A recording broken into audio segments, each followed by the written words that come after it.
पण केसच्या तारखा पडू लागल्या आणि त्यांचं टेन्शन वाढू लागलं.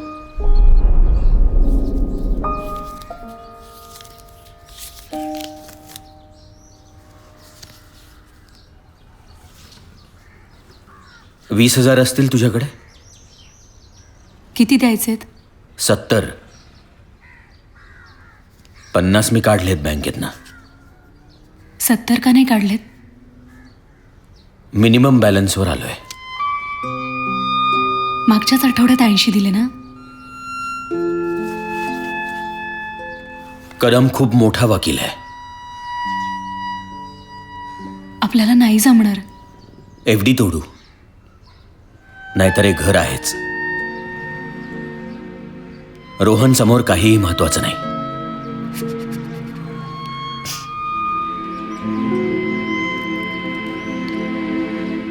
रोणू तिथं 5 सेकंद उशिरा पोचला असता तर? किंवा 5 सेकंद आधी. अशा वेळेला टायरही पंक्चर होत नाही. पार्किंगचा खूप प्रॉब्लेम आहे पुण्यात. साहिलला पार्किंग जरी मिळालं असतं तर.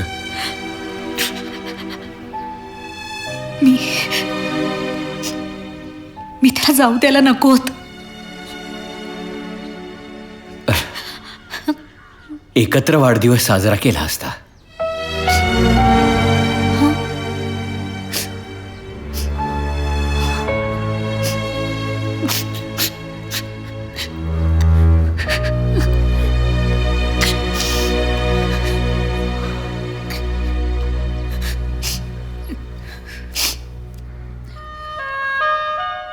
चहा घेऊन येते.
काय म्हणालीस? कुठे काय?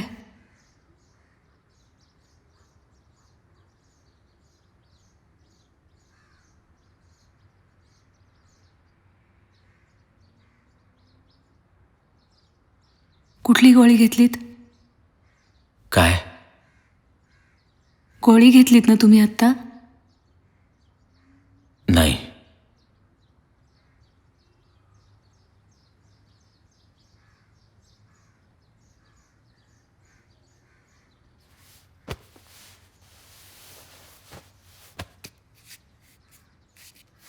काय झालं?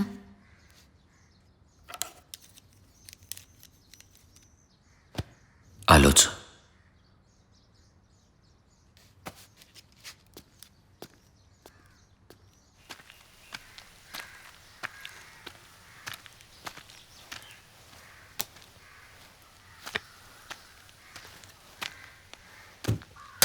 काय गौतम शेठ?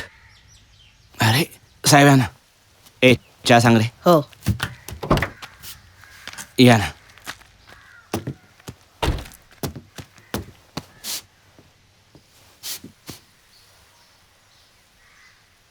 सगळे आराम करतायत. लॉटरी लागली की सासऱ्याने प्रॉपर्टी केली नावावर? कोणीच काम करत नाही. एवढे शांत का आहात तुम्ही? नाही तसं नाही साहेब. आवाजानं आमची झोपमोड होईल म्हणून चिंता वाटते का? गौतम, ही भय आणि शांतता आम्हाला झोपू देत नाहीये.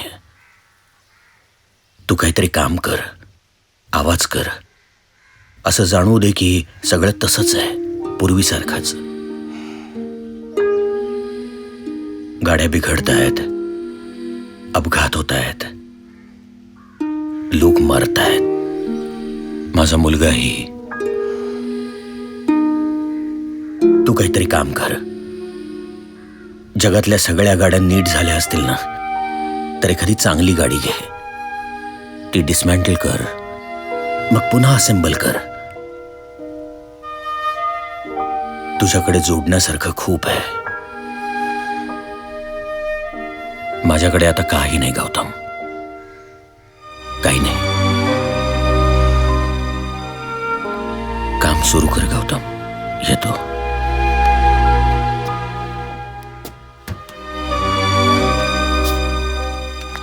साहेब चहा.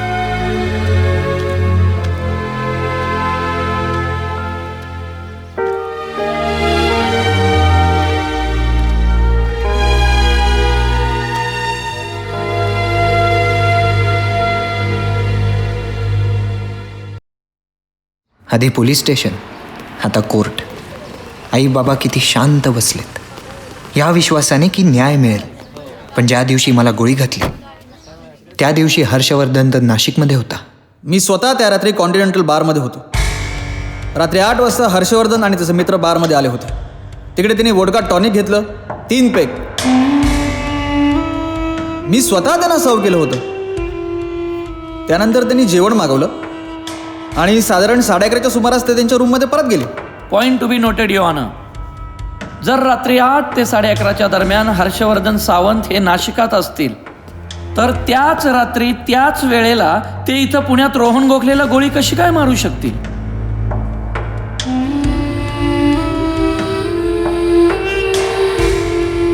Your argument please.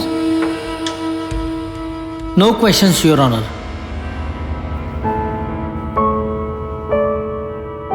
Power is ultimate, that's the universal truth.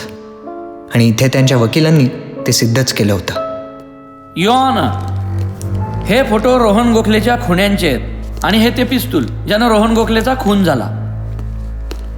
Please. Your honour, मी इन्स्पेक्टर खापरेंना साक्ष देण्यासाठी इथं बोलवण्याची परमिशन मागतो. Permission granted. Thank you your honour. अहो पण हेच आपल्या घरी आले होते ना? हो हो, बघूया. तर इन्स्पेक्टर खापरे, लकडी पुलाजवळ झालेल्या एन्काउंटरचा या केसशी काय संबंध आहे? हे अनवर आणि बाबू दोघेजण एका ड्रग डील करता लकडी पुलाजवळ येणार आहेत अशी आम्हाला टीप मिळाली. आम्ही सापळा रचला, त्यांना सरेंडर व्हायला सांगितलं, पण त्यांनी उलट आमच्यावरतीच गोळीबार केला. पोलिसांनी प्रत्युत्तरादाखल केलेल्या गोळीबारात दोघे मारले गेले. पण मरणाआधी जबानीत अनवरने कबुली दिली की त्यांनीच रोहन गोखलेला मारलं. एका ड्रग डीलच्या व्यवहारातले बरेच पैसे रोहनकडे होते आणि तो द्यायला टाळाटाळ करत होता, अहो, काय हे? म्हणून त्याला मारलं. That's all. कदम काय आहे?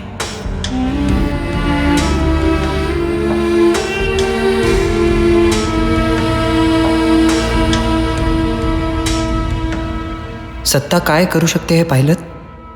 किती खरं वाटतंय ना हे सगळं. पण एवढं सगळं होऊनही आई बाबा शांत होते, कारण आजही त्यांचा न्याय व्यवस्थेवर विश्वास होता. चला.